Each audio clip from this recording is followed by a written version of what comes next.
1973, zona pantanosa, Pascagoula. 1973, año de los humanoides. 1973, dos hombres ven algo oficialmente imposible. 1973, terror, miedo e investigación policial.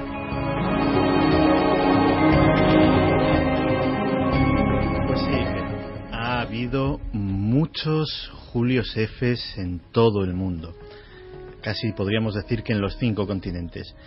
Y vamos a escuchar ahora mismo la voz de uno de ellos, la voz de un hombre que muchos años después de sufrir su experiencia todavía la recordaba. Se llamaba Charles Hickson. Sí, me ha terminado afectando porque está alterando toda mi vida. Nunca me había preguntado sobre la existencia de vida en otros mundos. Nunca lo había pensado. Pero ahora no tengo duda de que al menos en algún mundo puede haber algún tipo de vida. Por supuesto, durante meses no he podido dormir ni comer. Estaba en mi mente todo el tiempo. Pero ahora los miedos ya han pasado.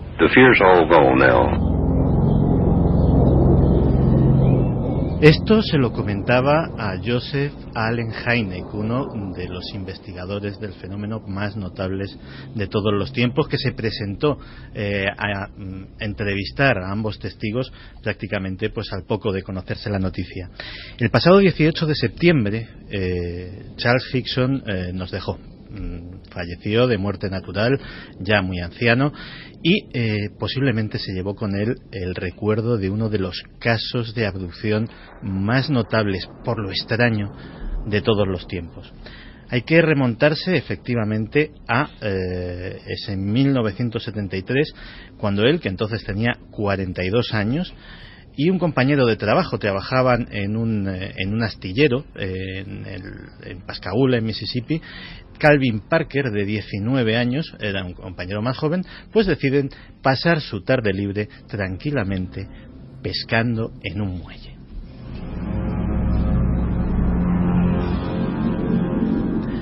Y allá se fueron pues con sus aperos de pescadores, con sus cañas, con sus sedales, y tras unas horas, cuando estaba atardeciendo, comenzaron a percibir un sonido vibrante, un sonido, una especie de zumbido pulsante que no sabían muy bien de dónde procedía. Automáticamente miraron hacia el horizonte y distinguieron dos luces azules como los faros de un coche que se dirigía hacia ellos a gran velocidad. Esas luces azules pronto dejaron ver tras sí lo que parecía la forma de una nave abombada, el aspecto de un gigantesco balón de fútbol americano, un gigantesco balón de rugby que, cuando lo tuvieron más cerca, estimaron que tendría un tamaño de más de 30 metros. Algo muy parecido, tanto el zumbido, el sonido y sobre todo la descripción de una gran nave, muy parecido a lo de Julio F. Pues sí, de hecho el caso tiene muchísimos puntos en común, como los tienen muchos casos de abducción. Luego te contaré una cosa de un estudio que se hizo después, porque los escépticos muchas veces dicen que efectivamente pues que hay una especie de mitología o de mito que se va calcando de caso a caso, pero yo estimo que es, digamos, en los aspectos más conocidos, el aspecto de las criaturas, el ritual, etcétera, etcétera.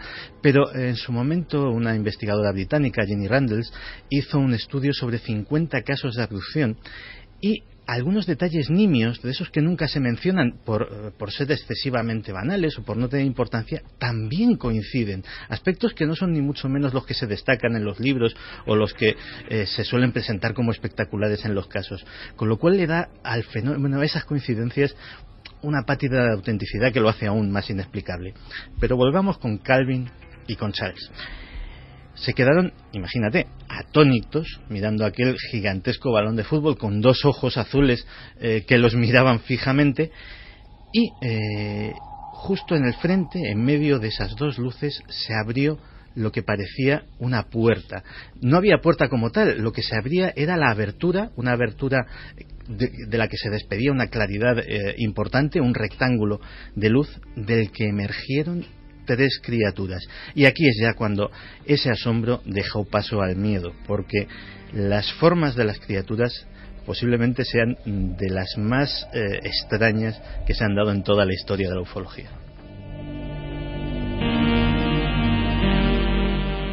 Eran evidentemente humanoides, de un tamaño considerable, posiblemente más allá de los 2 metros. Pero imaginemos unas cabezas enormes, una piel pálida y agrietada, como si estuviese hecha de roca, una boca apenas dibujada y que parecía palpitar, que parecía desdibujarse y desde luego negar esa cualidad sólida de la piel. Y el aspecto más extraño, tenían unas extrañas cabezas apenas con un cuello muy corto, pero que tenían unas prominencias a modo de nariz y de orejas como conos, como si a un muñeco de nieve le hubiesen colocado unas zanahorias, o tal vez un extraño robot o un muñeco de hojalata como el del Mago de Oz. Lo último eran las piernas, o la ausencia de ellas, porque había una especie de acabado en forma de peana, como casi los muñecos de un futbolín, y aquellas criaturas flotaban en el aire y se desplazaban encima de sus peanas, y lo peor llegó cuando ellos mismos también comenzaron a flotar en el aire.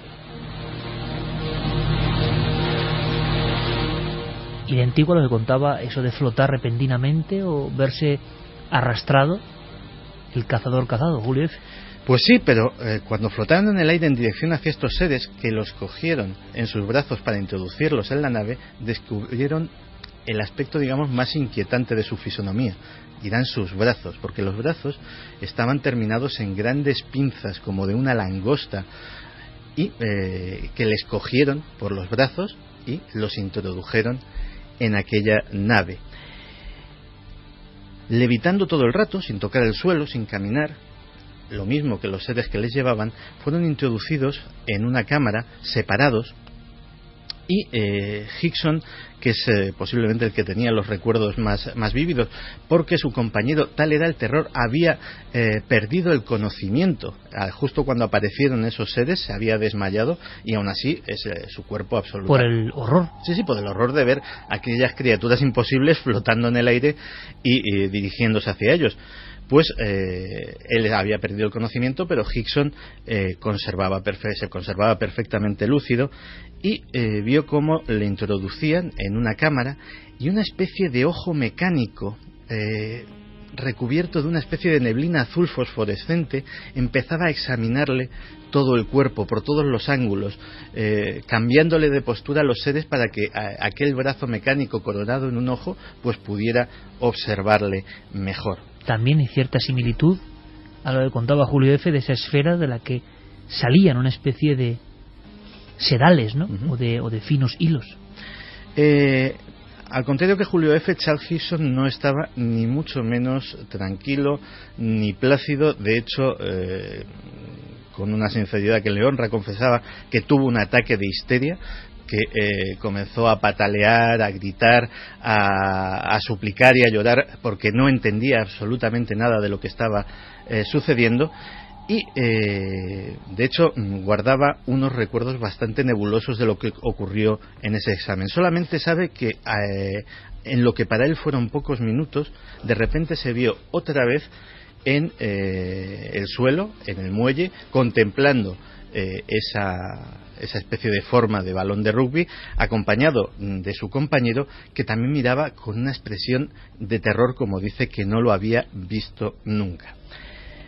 Estos dos hombres al principio decidieron guardar el secreto por aquello de, lógicamente, que no les tomaran por locos y cómo explicaban su experiencia, pero tras hablar un rato llegaron a la conclusión de que tal vez el gobierno podría interesarle aquello, o tal vez deberían dar aviso a las autoridades, porque vaya usted a saber si estábamos ante una invasión extraterrestre o qué cosa semejante. Se ejercieron de patriotas americanos. Efectivamente.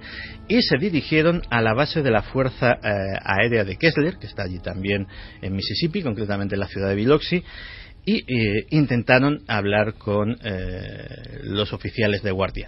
Lo consiguieron, y estos le dijeron que bueno, que les creían, pero que la Fuerza Aérea no tenía ninguna potestad para investigar aquello, ni estaba interesada. El proyecto Libro Azul acababa de clausurarse hacía unos años, y pues que tal vez deberían notificarlo a la policía.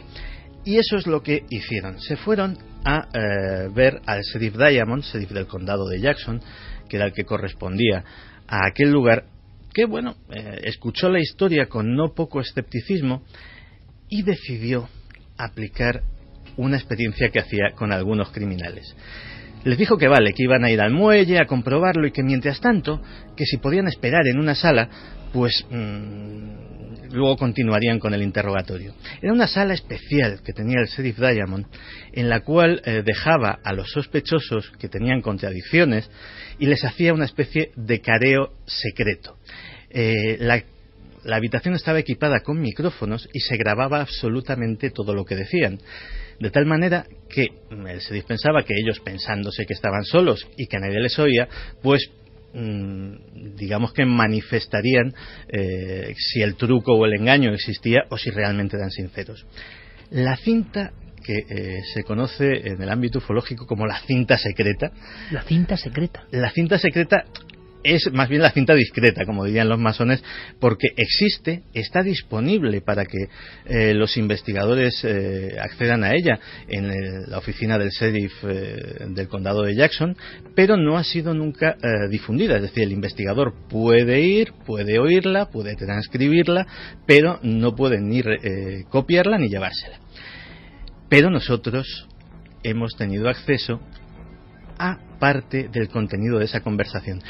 Y el sheriff Diamond se llevó una gran sorpresa cuando desde otra sala escuchó esta conversación. Tengo que volver a casa, irme a la cama o tomarme alguna pastilla para los nervios. O ver a un médico o algo. No puedo soportarlo, estoy a punto de volverme loco. Te prometo que cuando pase todo esto te daré algo para solucionarlo y que así puedas conseguir algo de maldito sueño. No puedo dormir, estoy cerca de volverme loco. Mira, Calvin, cuando nos sacaron de aquella cosa, aquella maldita cosa... Mis brazos, mis malditos brazos, recuerdo que ellos los congelaron y no me podía mover, como si hubiese pisado una serpiente de cascabel. No lo hicieron así conmigo. Perdí el conocimiento. Espero que nunca lo pierda el resto de mi vida. Nunca he visto nada como aquello en toda mi vida. No puedes hacer que la gente lo crea. No quiero quedarme sentado aquí, quiero ver a un doctor. Mejor que despierten y empiecen a creer. Mejor que despierten y que así empiecen a creer. Pero ¿viste cómo se levantó la maldita puerta? No sé cómo se abrió, hijo. No lo sé. Simplemente se recolocó y como aquellos hijos de puta, simplemente como si salieran. Lo sé. No puedes creerlo. No puedes hacer que la gente lo crea. Estaba paralizado justo entonces. No me podía mover. No lo creerán. Quizá algún día de estos lo hagan, aunque puede que sea demasiado tarde. Siempre pensé que había gente de otros mundos allí, pero nunca creí que me sucedería esto a mí. Sabes que no bebo. Lo sé, hijo. Cuando llegue a casa me voy a poner otro trago. Me hace dormir. Mira, ¿para qué estamos sentados? Voy a contárselo a Blanche. ¿A qué estamos esperando? Voy a ir a casa. Estoy enfermo. Voy a salir de aquí.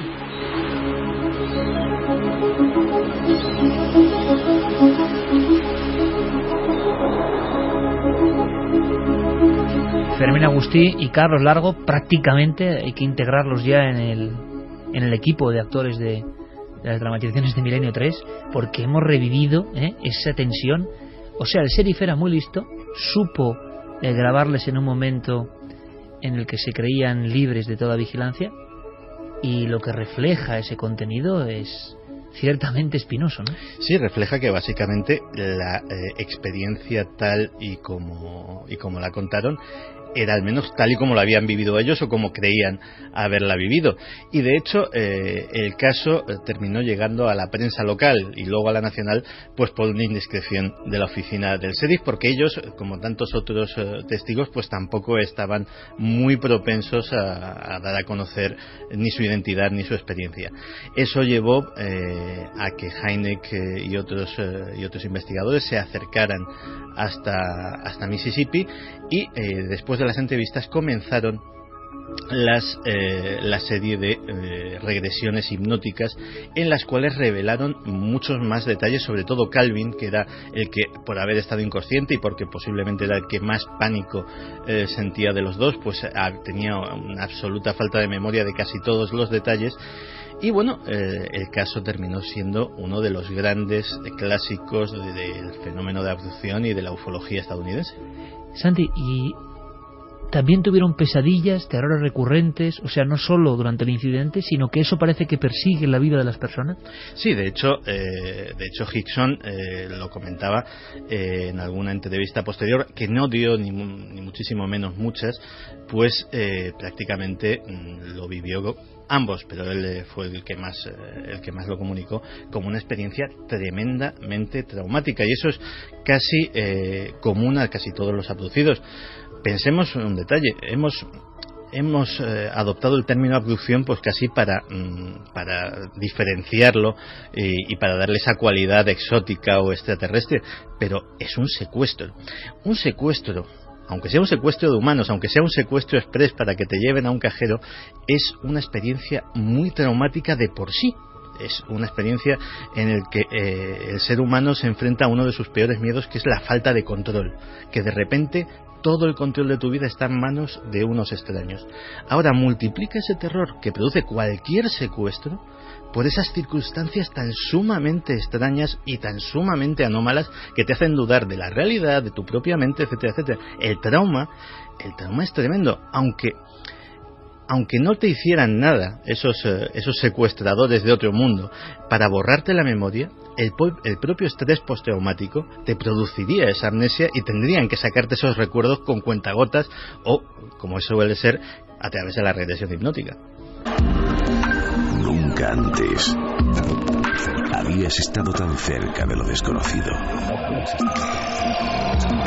Milenio 3. Cadena SER. Imagínense un mundo sin crímenes.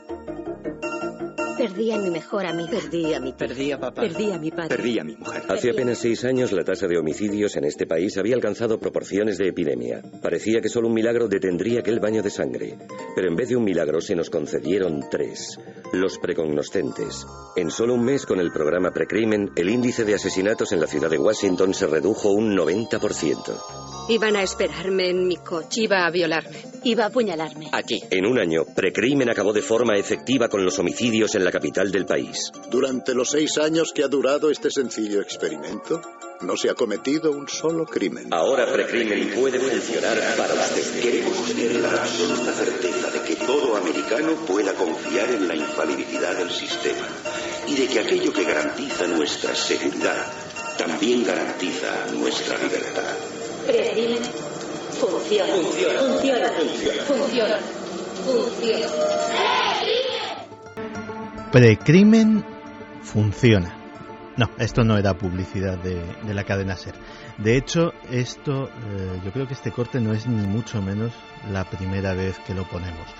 Es un corte de Minority Report que la película, como todos sabéis, habla de una división de policía que es capaz de prever los crímenes antes de que sucedan.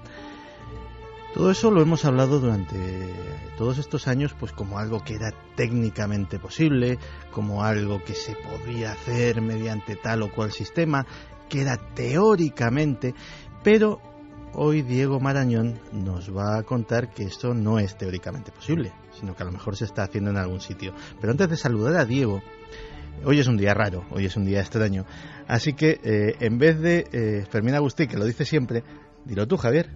Bueno, pues que a las 3:10 de la madrugada somos Trending Topic. La verdad que era un tema candente y esta es la muestra. Hombre, pues mira, mi primer Trending Topic, Enhorabuena. Enhorabuena a todos. Pues Diego Marañón, buenas noches. Hola Santi, buenas noches, ¿qué tal estáis?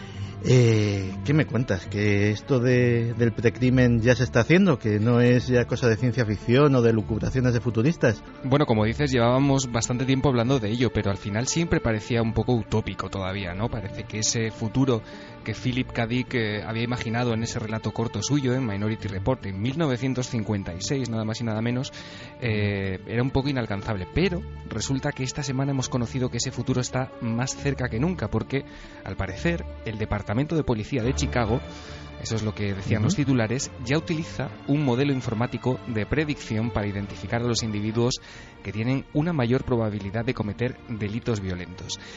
¿Y qué se desprende de todo esto? Bueno, el resultado de esos cálculos que está haciendo el Cuerpo de Policía de Chicago es una lista negra, tal cual suena, que se guarda en el más absoluto de los secretos, con más de 400 personas que han sido identificadas por una especie de algoritmo informático como futuras y potenciales amenazas para la seguridad.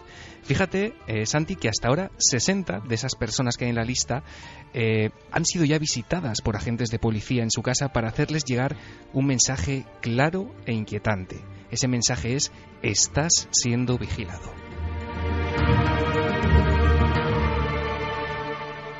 Vamos a ver, Diego, me estás diciendo que hay 400 personas, 400 ciudadanos de Chicago, que un programa informático ya los ha señalado como futuros delincuentes y que algunos de ellos la policía les ha ido a ver y les ha dicho que, bueno, cuidado con lo que haces, que sabemos que estás pensando algo malo. Te estoy diciendo exactamente eso, y además es que muchos de ellos ni siquiera tienen antecedentes penales, son ciudadanos como tú y como yo, que jamás han tenido ni un solo problema con la policía, que no han pasado una noche en el calabozo, pero que sin embargo, por determinadas circunstancias, desde hace unos meses están en esa lista negra. Este proyecto, Santi, lleva en marcha desde el año 2009. Se puso en marcha gracias a una inversión de $2 millones por parte del Instituto Nacional de Justicia.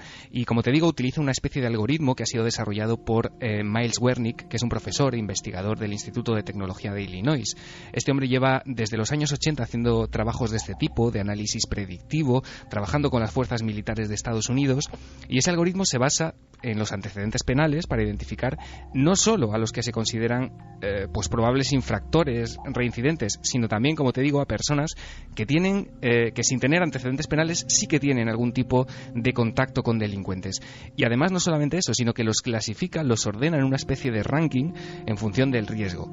Por eso en esa lista están también los nombres de personas que no tienen problemas con la policía, pero que viven, por ejemplo, en un barrio conflictivo, o cerca de personas que sí que los tienen, o comparten amistades comunes.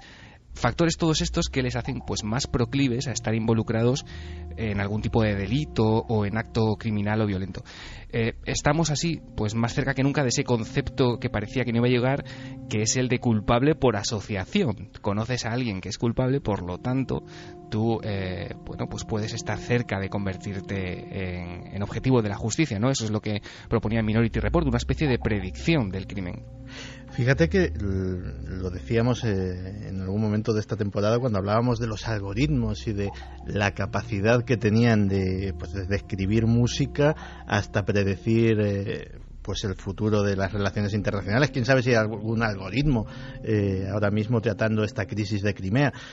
Y eso, ese poder ya se está aplicando a cosas que afectan a los ciudadanos, a cosas que pueden, pues de repente tú eres un señor que vive en un mal barrio, que tiene unos amigos pues un poquito conflictivos o lo que sea, pero y eso ya te coloca bajo la lupa de la policía de Chicago. Sí, y además se ha encendido la polémica, sobre todo en este caso en concreto en Chicago por dos hechos fundamentales. El primero es pues la posibilidad de que se invada la privacidad de la población civil, hay ese temor lógico, pero también es curioso porque se ha acusado a este proyecto de ser racista. Se supone que casi todos los de la lista son de raza negra, algo que de todos modos, si pensamos que se trata de Chicago, bueno, pues tampoco resulta tan extraño. Hay antecedentes curiosos, Santi, porque no es el primer proyecto de este tipo que sale. ¿No es el primero? No es el primero que sale a la luz. Hace ya unos años se habló de algo conocido como PredPol, una especie de software, un programa informático que estaban utilizando las autoridades estadounidenses, sobre todo en ese país, aunque empezó a testarse en Inglaterra, y que al parecer pues acierta también bastante a menudo. Este software, fíjate, te doy unos datos rápidos, ha reducido un 13% las actividades criminales de la ciudad de Foothill en Los Ángeles, y los robos en viviendas de la ciudad de Santa Cruz, en California, por ejemplo, han descendido un 30%. En esa misma ciudad, que es donde pues el programa tiene, digamos, más éxito, la tasa de criminalidad en general bajó del 27 al 12%. Pero ¿qué es PredPol? Bueno, nos lo va a explicar Zach Friend, que es un analista criminal de la policía en esta ciudad, en Santa Cruz, California. Le escuchamos. Funciona de modo similar a como predecimos las réplicas de los terremotos. No se pueden prever los terremotos, pero sí sus réplicas. Resulta que cuando se produce un crimen podemos averiguar si habrá repeticiones asociadas. Lo que el algoritmo permite saber a los agentes es dónde y cuándo ocurrirá un delito. El algoritmo proporciona zonas de 150 por 150 metros divididas en cuadrados a las que acuden las patrullas. No les dice qué hacer, no es algo que reemplace la intuición, simplemente les permite centrar sus esfuerzos en esas áreas.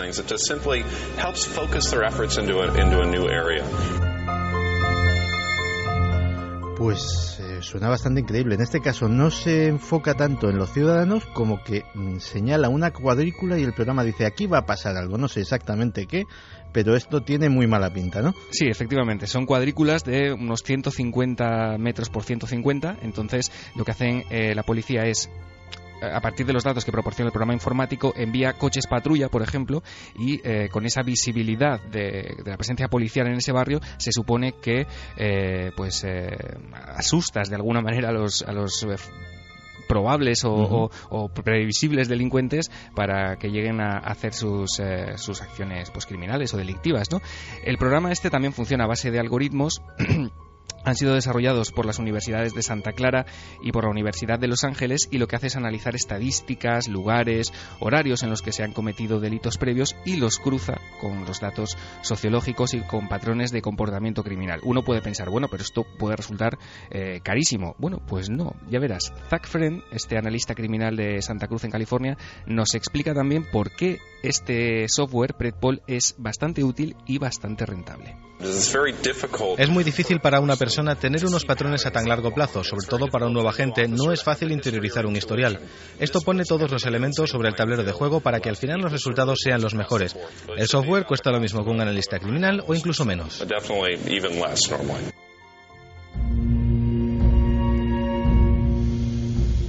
Pues fíjate que en un debate lo hablábamos, que estos algoritmos y estos robots podían ir quitando puestos de trabajo a la gente. Los analistas criminales no tienen que estar de muy enhorabuena en Estados Unidos, ¿no? No lo parece. Además es que se está extendiendo a una velocidad impresionante. Hay otros softwares, de los que a lo mejor hablamos en algún otro momento, que ya se están utilizando en más de 70 ciudades de Estados Unidos. Softwares bastante similares a este, que se dedican pues a, por ejemplo, hay uno que se llama, te lo digo solamente Santi, Shot Spotter, que lo que hace es detectar mediante micrófonos en una ciudad, por ejemplo, recoge el ruido ambiente y si detecta algo parecido a un disparo, envía esa señal a la policía y depende de la zona donde se haya escuchado ese disparo, se activan las cámaras de seguridad más cercanas y se intenta localizar al sospechoso antes de que se dé a la fuga. Este sistema, como te digo, ya está en más de 70 ciudades de Estados Unidos y, ojo, porque está siendo admitido como prueba en diversos juicios. Pues caramba, digo, muchísimas gracias. Habrá gente que le parezca muy bien todo esto y que todo lo que vaya en beneficio de la seguridad de la gente, pues obviamente es beneficioso para todos, y habrá alguno que pensará que todo esto es el primer paso de una vigilancia del gran hermano por parte de robots. Esto solo lo dirá el tiempo. Pues sí. Por cierto, que vamos a pasar a uno de los nuestros. Hoy hemos hecho el test a un personaje muy querido en la nave, ¿no? Muy querido en la nave y que además está de actualidad esta semana. Luego explicamos por qué. Vamos a escucharlo. Uno de los nuestros. Buenas madrugadas. Identifíquese, por favor. Juan Villa Herrero. Juan Villa, artesano máximo. Pues nada, mira, estoy rellenando moldes. Yepa, ahora. Esto parece plutonio. Casi lo tenemos, ya está. Emergiendo. Muchos productos químicos y bueno. Yepa, ahora. Esa está un poquito más templadita ya. Todo rápido, claro. Luego hay que ponerle pelo. Yepa, ahora. Uno entra a robar en casa de Juan Villa y tiene que ser terrorífico, ¿no? Porque... Y nada, de repente mezclamos dos cositas y venga, rápido, vamos, ole, ole y... ¡Ole, ole! Ole. Es uno de los códigos del programa. Yepa, ahora. ¿Eligió usted al misterio o el misterio le eligió a usted? Pues de todas que me eligió a mí, seguro. ¿En qué ocasión lo ha sentido más cerca? Pues yo creo que de forma natural siempre me han interesado mucho estos temas, ¿no? Desde pequeño ya estaba dibujando monstruitos, naves espaciales, sin tener mucho conocimiento, ¿no? Y poco a poco me fue picando la curiosidad de una manera muy natural, ¿no? ¿Cuál es su enigma predilecto? Sobre todo me interesa mucho, aparte de que me interesa cantidad el espacio exterior y todas las noticias que están ahí relacionadas, ¿no? La criptozoología me apasiona. Indíqueme un lugar mágico al que siempre querría volver. El yacimiento maya de Tikal, en Guatemala, me fascinó. Soy mucho de ponerme en situación en los lugares que voy, ¿no? Me encanta recrear, imaginar cómo hubiera podido ser la vida ahí, pero realmente en Tikal me sobrepasó de sobremanera, fantástico. ¿Y uno al que jamás regresaría? De momento puedo decir que regresaría a todos. ¿Somos producto del azar y la evolución o hay algo más? Pues yo para mí lo tengo, porque claro, tiene que ser una mezcla, no puede ser única y exclusivamente de ninguna de las dos. ¿Qué hay más allá de la muerte? Para mí tiene que ser algo tan fundamental y tan primigenio como el propio nacimiento, ¿no? ¿Teme la llegada de ese momento? No, para nada. ¿Supersticioso? Con depende de qué cosas, sí. La verdad es que sí, un poco maniático a veces, sí. Dicen que todo gran proyecto ha de dar sus primeros pasos en un garaje. ¿Usted qué opina? Pues que me viene al pelo. Porque aparte de en los años de adolescencia estar trabajando y modelando en un trastero, el primer taller que tuvimos fue con otros amigos y era un garaje chiquitín donde estábamos experimentando, pintando, modelando sin cesar todo el día, ¿no? En su caso, ¿el efecto milenio venía de serie? Pues yo creo que viene de serie, viene incorporado, ¿no? Y la verdad es que es un gusto ahora formar parte de esta gran familia, porque antes todas estas inquietudes estaban ahí, pero quizás no las tenía igual de encauzadas. Imagine que le pido que me encuentre una pieza concreta en su almacén. ¿En serio sabe dónde está todo? Yo creo que podría decir casi en un 95% que sí, a fin de cuentas son mis criaturitas, ¿no? Más o menos las tengo localizadas, sí. ¿Es la nave del misterio el último reducto televisivo de los artesanos? En cualquier momento esto hubiera sido una apuesta muy, muy valiente y muy extraña, ¿no? Pero hoy por hoy, con el panorama no solamente televisivo, sino con el panorama actual, realmente es una apuesta excepcional. ¿Cuál es la pieza que le ha dado más guerra en todos estos años? Podría destacar quizás la exposición de chamanes que hicimos. ¿Y la pieza que casi no llega a plató? Nos pasó con la reproducción de Abraham Lincoln, ¿no? La estábamos terminando de pintar el mismo día de ir a plató a rodar. El caso es que yo estaba agotado porque no había dormido nada en un par de días y excepcionalmente me monté en el transporte con la escultura. El caso es que de regreso empezó a nevar, bueno, tuvimos un accidente, no pasó gran cosa, pero fue un follón, así que Abraham Lincoln se lleva la palma, sí. Acaba de producirse el desembarco extraterrestre. ¿Para cuándo el desembarco faraónico? ¡Wow! Egipto. Ahí la habéis dado. La verdad es que es una de las culturas que más me fascinan, ¿no? Tenemos que hacer algo, lo que pasa es que hay que hacer algo que esté a la altura, muy potente, ¿no? Y diferente a todo lo que ya existe, claro. Más de un año después, la gente sigue pidiendo una gira con la exposición de Cuarto Milenio. ¿Cómo recuerda aquellos 3 días? A día de hoy me sigo emocionando muchísimo. Para mí fue una experiencia absolutamente increíble, sobre todo porque yo creo que conseguimos algo muy, muy, muy complicado. Creo que conseguimos llevar un poquito de la esencia de la nave del misterio a la gente y creo que estaba en el aire, se palpaba, se mascaba y eso todos los que estábamos allí lo sentíamos. ¿En qué cree Juan Villa? Pues sin duda una de las cosas en las que más fe tengo es en el potencial humano. ¿Cuál ha sido el fregado más grande en el que se ha metido? Podría decir por redundar que la exposición realmente fue una cosa espectacular, ¿no? En apenas 3 días, como imagen os puedo contar que me quedaría en plena calle centro de Madrid, en plena calle Hortaleza, por la puerta de acceso no nos entraban las piezas más grandes, que eran una calavera de Estella gigante y un toro de guisando, cortamos el tráfico, bajamos con nuestros trastes y la gente se bajaba de los coches para hacer fotografías, ¿no? Por lo insólito. Si piensa en su infancia, la imagen que aparece en su memoria es... En mi pueblo donde nací, en Luarca, en el pequeño cine que ahí había, recuerdo de haber visto la película de la historia interminable, ¿no? Y me fascinó aquel imaginario de seres y de posibilidades fantásticas.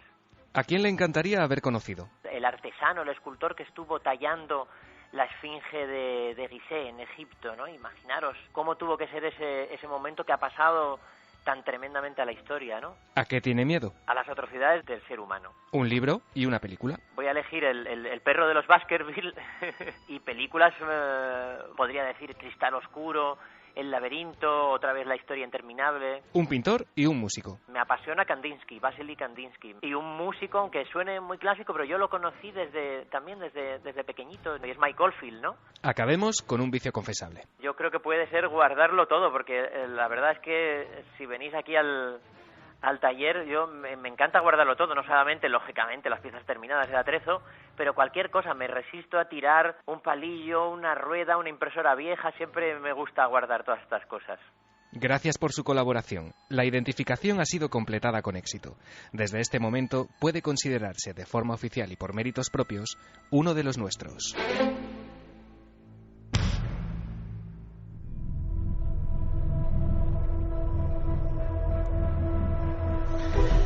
Pues si a mí me preguntasen por un personaje entrañable, o sea, entrañable con todas las letras mayúsculas de los que habitan esta nuestra pequeña comunidad, ese es Juan Villa. Juan Villa, un tipo que desprende alegría, que es el mago, el artífice que plasma en materia muchas cosas que forman parte de nuestros sueños, de nuestras elucubraciones, que simplemente le damos 4 indicaciones, 2 fotografías y te hace reproducciones exactas de lo que sea, y un tipo con una calidad humana extraordinaria. Hay una frase de Juan Villa que nos la ha pegado a todos, cuando dice ole ole.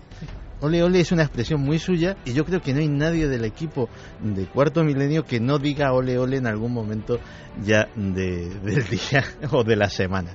Diego, decíamos que Juan era noticia por... Esa es noticia pues precisamente por ese grandísimo trabajo que hace cada semana en la Nave del Misterio, porque este miércoles, Santi, la Academia de las Ciencias y las Artes de Televisión anunciaba a los candidatos a la 16ª edición de los Premios Iris de Televisión. Y Juan Villa, junto con Blanca Ricoy, están nominados por Cuarto Milenio a la categoría de Mejor Dirección de Arte. Así que toda la suerte para esos premios que se celebran a finales de mayo. Toda la Nave del Misterio está con nuestro artesano. Pues toda la suerte, que se la merecen, no solamente por buenas personas, sino por el magnífico trabajo que hacen y por los grandes profesionales que son, y no porque trabajen en nuestro programa. Diego, muchísimas gracias. Un placer, Santi.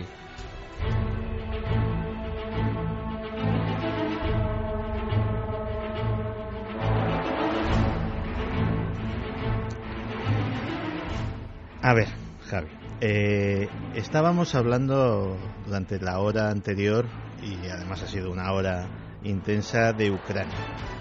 En Ucrania, fíjate que tuvo su origen uno de los movimientos feministas más extraños, o por lo menos que le está dando al feminismo una especie de nuevos aires o de nuevas formas, llámalo como quieras, que son las Femen. Todos conocemos sus manifestaciones, todos conocemos su forma de expresarse, pero me comentabas que bueno, que esto vale, que puede que sea muy nuevo, pero no es en el mundo de las reivindicaciones feministas ni mucho menos lo más extraño que se haya podido hacer. Y me dabas unas siglas, unas claves ahí un poco extrañas. ¿Qué es esto que me traes? Pues sí, tenemos que viajar, Santi, a 1968, una época convulsa en la que en Estados Unidos la mujer, el papel de la mujer, estaba viviendo un momento complicado, ¿no? De hecho, por las calles de Nueva York se repartían manifiestos feministas que decían cosas como: la mujer está reprimida, la ideología patriarcal lo abarca todo, la mujer está deshumanizada, sin recursos, solo puede aspirar a un trabajo de mecanógrafa y a cambiarse el apellido de un hombre, su padre, por el de otro hombre, su marido.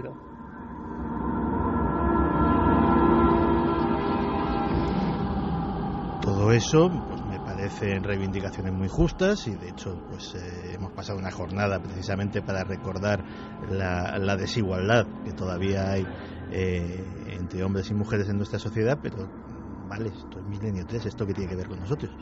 Bueno, pues lo que ocurre es que en ese ambiente de lucha por los derechos de la mujer, por la igualdad de la mujer, aparece un grupo muy particular, un grupo que reivindica todos estos derechos de una forma muy especial. No hace manifestaciones al uso, no hace boicots como se hacían habitualmente, sino que empiezan a recurrir a la magia y a las maldiciones para intentar llevar a cabo sus obras.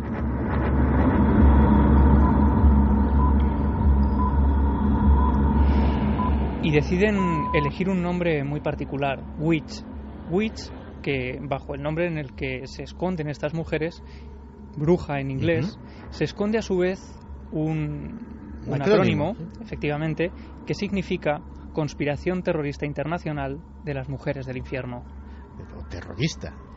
Bueno, Eso es lo que ellas decían. En el fondo, a lo que ellas iban era que las brujas fueron las primeras mujeres perseguidas, ellas decían las primeras víctimas de la historia, las primeras oprimidas, y ellas querían reivindicar ese espíritu, el espíritu de la bruja, pues como una forma de poner a la mujer en el lugar que merecía, ¿no?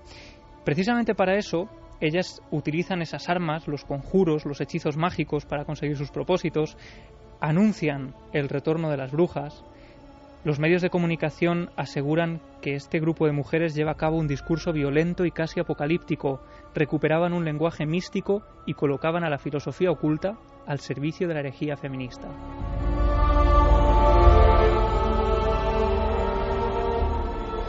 Y tenemos que imaginar, Santi y Clara, una escena. 1968, 4 mujeres deciden instaurar de forma oficial este grupo. Para ello, se dirigen al Gem Spa de Nueva York y enfrente de ese lugar tan emblemático, a una hora más o menos temprana, empiezan a hacer un círculo de orégano, ante la mirada atónita de decenas de personas que empiezan a remolinarse ante ese espectáculo. Estas mujeres van vestidas completamente de negro, llevan la cara maquillada de un color blanquecino, casi mortuorio, y se introducen dentro de ese círculo. Empiezan entonces el maleficio.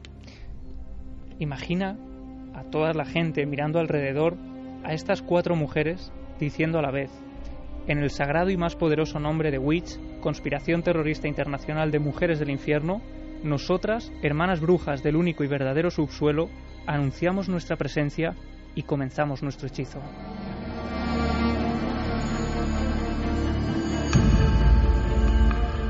Y aprovechan para maldecir entonces al juez Huwaki, un hombre que estaba apresando a mujeres que se manifestaban públicamente. Ellas decían que este hombre estaba llevando a cabo una caza de brujas.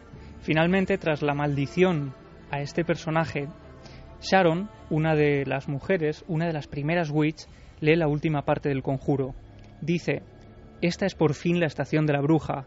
El mismísimo Satán se sienta en este comité. Hombres muertos se sientan en este comité. No hemos terminado. Acabamos de empezar.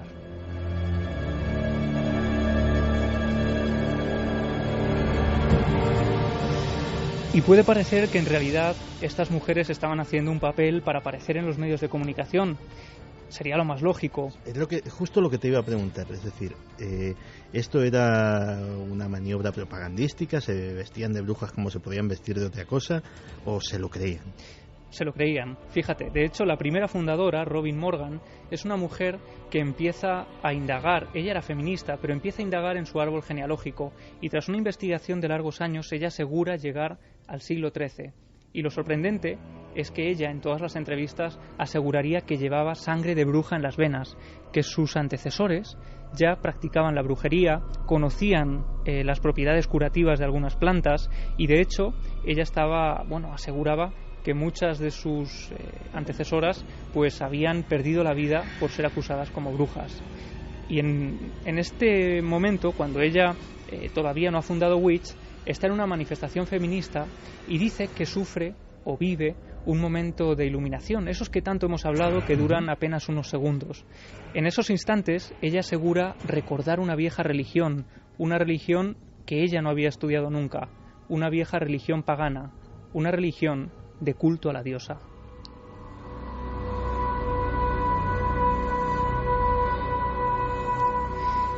Y es entonces cuando esta mujer, Robin Morgan, decide agrupar a una serie de mujeres que se consideran brujas para llevar a cabo estas reivindicaciones. En varias entrevistas empieza, claro, el fenómeno se hace tan popular que los principales medios de comunicación quieren dar con ellas.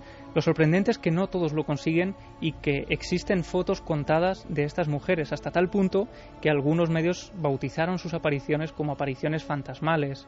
La revista New York Times Magazine llega a utilizarlas en portada para hablar de la historia brujeril en Estados Unidos, es decir, que empiezan a tener una gran importancia. En solo un año, porque sus actuaciones duran poco más de un año, pues llevan a cabo todo tipo de actos, ¿no? Entre otros, por ejemplo, entregaban una serie de panfletos, de manifiestos, entre los que pedían a las miembros, a las personas que formaban parte de Witch, que utilizaran todo tipo de elementos rituales como los gatos negros, las velas, los cánticos, las hierbas, el vudú, los trozos de uña, los círculos venenosos o los mechones de pelo como una forma de reivindicar y de conseguir sus objetivos.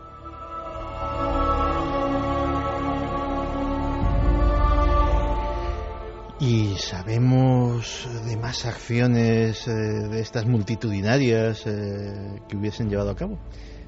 Una de las que más repercusiones ha tenido a lo largo de los años y que ha sido recordada porque de ellas hay muy poca información es el acto que llevaron a cabo en contra del sistema financiero. Uh-huh. Deciden reunirse para atentar contra Wall Street, deciden mandar una maldición a Wall Street y se reúnen en la noche de Halloween del año 68, de 1968.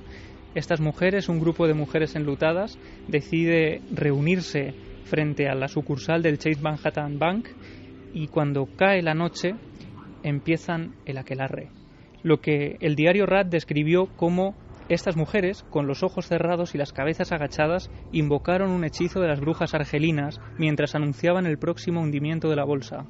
Podría parecer algo anecdótico, sin embargo a mucha gente le supuso un auténtico quebradero de cabeza cuando al día siguiente la bolsa cerró con una caída de 6,5 puntos. Me lo temía.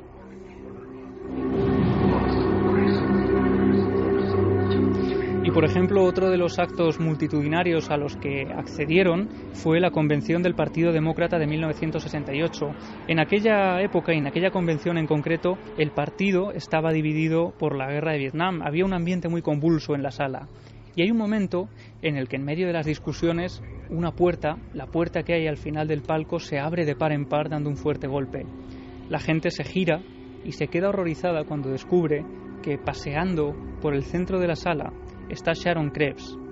Ellas no lo saben, pero es miembro de Witch, es una persona que forma parte de estas brujas modernas y lo que hace horrorizar a las personas, al público que está allí, es que sobre una bandeja lleva la cabeza de un cerdo.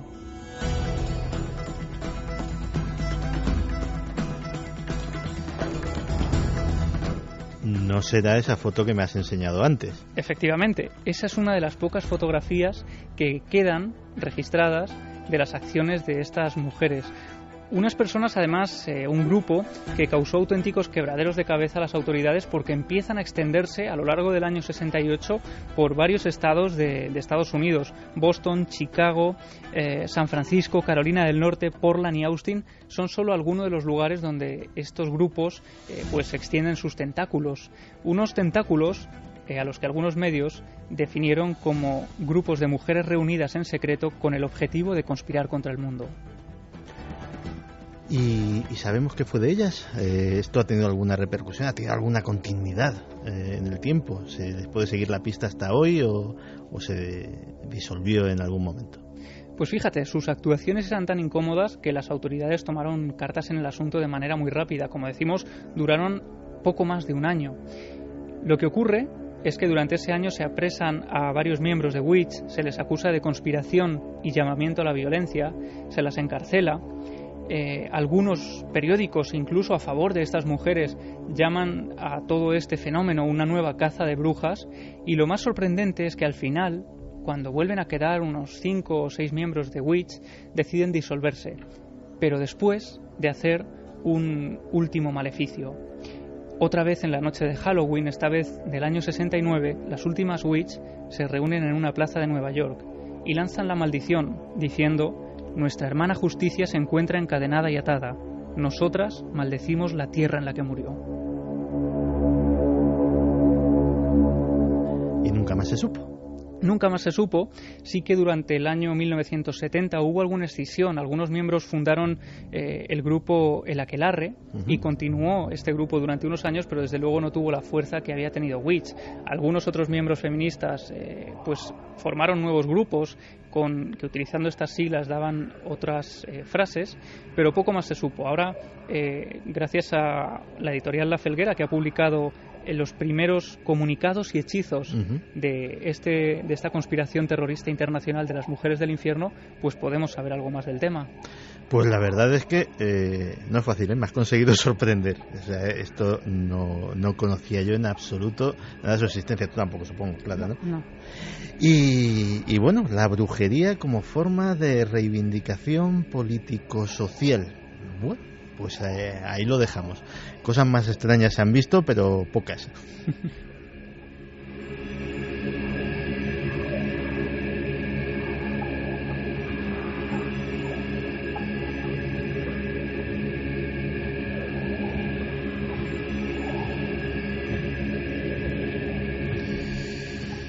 Y esta noche es de esas noches en que parece que los hados se conjuntan para que prácticamente todo lo que hablamos tenga algún tipo de lo que llamamos los periodistas de una percha, de un precedente en las noticias.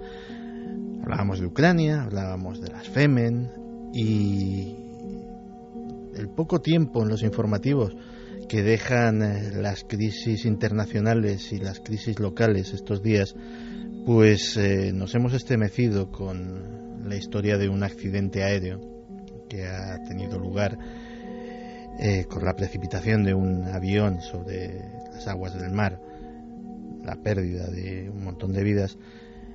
Y siempre que sucede algo así, siempre que sucede una gran catástrofe, se habla de personas que de alguna forma lo presintieron, de personas que de alguna forma sabían que algo iba a suceder. Algunos, y los casos más conocidos, por ejemplo, hacen referencia al Titanic, incluso salvaron la vida gracias a esos presentimientos. Otros no tuvieron tanta suerte, y otros, como sucedió por ejemplo en la llamada catástrofe de Aberfan, cuando prácticamente una montaña se precipitó sobre un colegio lleno de niños, pues no hicieron caso de los sueños premonitorios que tenían esos pequeños los días antes de que sucediese la tragedia.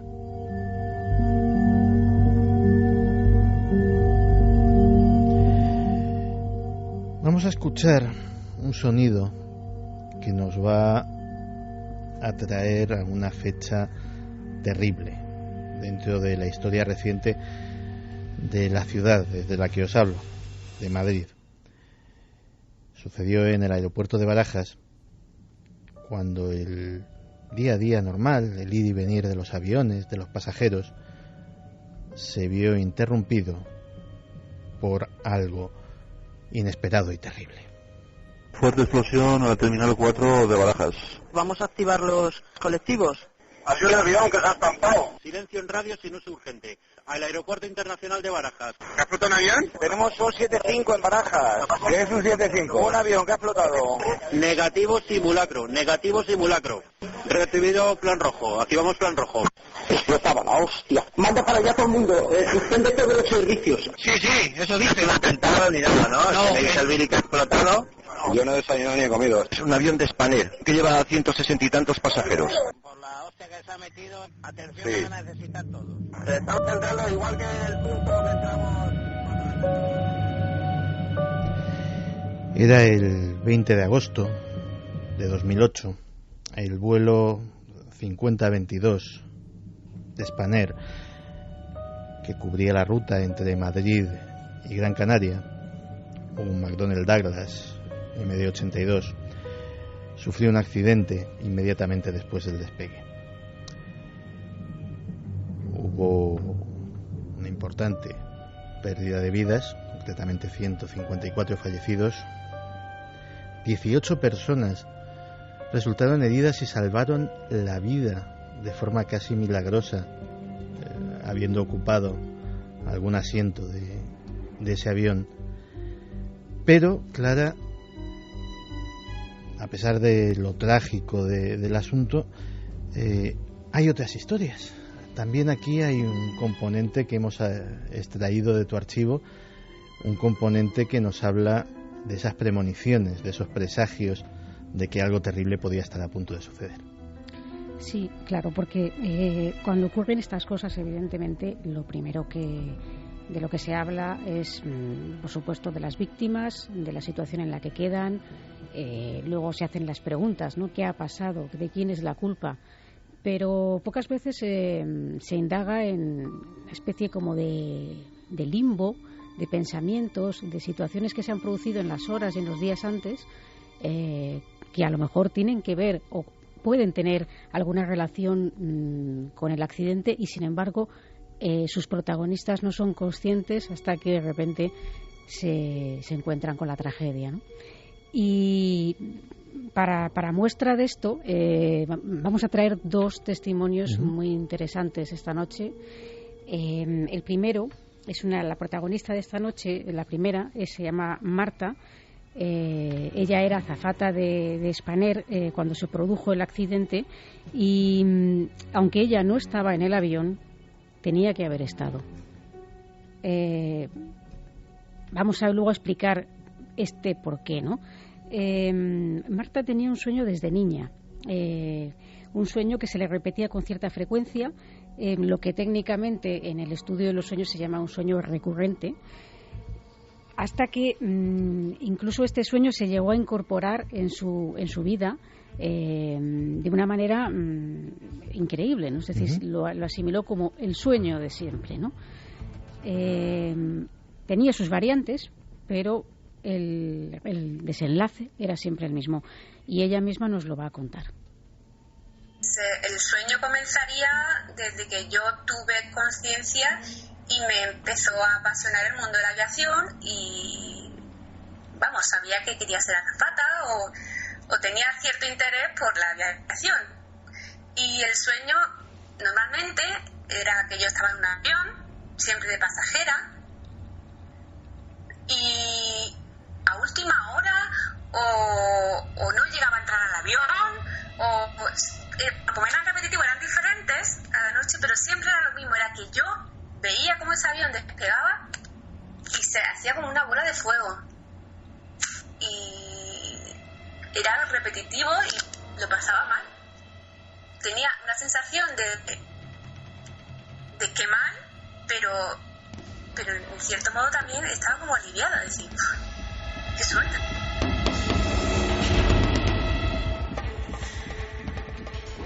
Fíjate que yo soy el primero que, cuando he tenido un sueño presuntamente premonitorio, de una forma un poco inconsciente me he dedicado a desafiarlo. O sea, no hablo de mi experiencia personal, pero caramba, Marta tiene mérito teniendo ese sueño prácticamente, no sé si a diario, pero con muchísima frecuencia, haber seguido empeñada en su carrera de azafata, ¿no?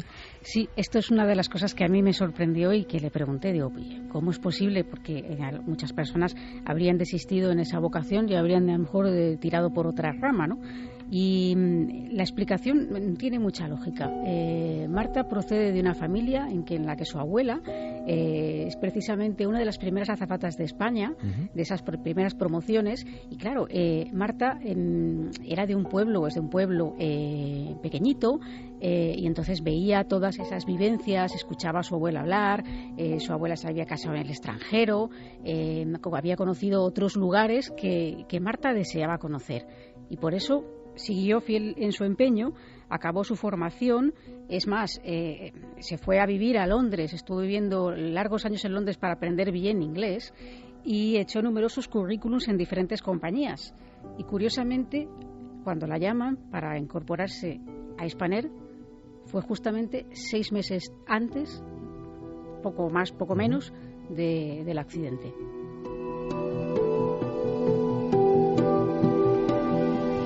Me decía que ella, aun pese a lo que le gustaba volar, lo pasaba especialmente mal durante los despegues, porque como ella decía que en lo que veía en su sueño, o el desenlace final era que el avión a la hora de despegar se convertía en una bola de fuego, ¿no? Pues tenía esta especie como de malestar cuando debía producirse el despegue. Y como hemos dicho antes, Marta estaba destinada a subir a ese avión, pero no lo hizo. Y no lo hizo porque apenas, nos lo va a contar ella casi mejor, ¿no? Que nos lo cuente. Venga. Tenía la programación de un mes y me parece que tenía un retraso en un día, 2 días antes. Y te cambia la programación y ya no vas a ese sitio, vas a otro. necesita descansar X hora y no fui.